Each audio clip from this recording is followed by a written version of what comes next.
Governor's desk would make it harder for landlords to hide any flood risks from potential tenants.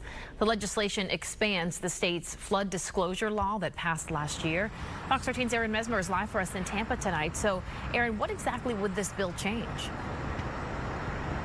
Yeah, Elliot, first of all, lawmakers pointed today to a study that they say shows why this bill is so important. This study found that half of the properties in Pinellas County and roughly a third of the properties in Hillsborough County run the risk of flooding in the next 30 years. The clerk will unlock the machine and the members will proceed to vote. 114 yeas, 0 nays, Mr. Speaker. Show the bill passes. Florida lawmakers admit this is something you don't see a lot these days. A bill passing unanimously in both chambers of the legislature. That's because this one impacts flooded homes. As state lawmakers, we've stepped in to mandate the transparency. A bill waiting for the governor's signature expands the state's flood disclosure law. It requires landlords to inform possible tenants if their potential rental unit has been affected before signing a lease.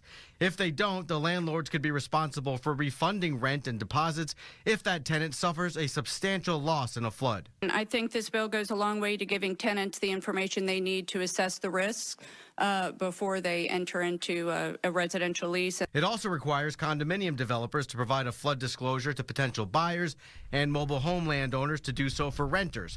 This comes a year after lawmakers passed a bill mandating flood risk disclosures in property sales and months after tens of thousands of homes were impacted by Hurricanes Helene and Milton. It's not fair for a tenant or a homeowner to not be made aware of the risk of where they're living, especially when they could potentially not only see damage to their personal property, but also, of course, the risk of impacting a loved one.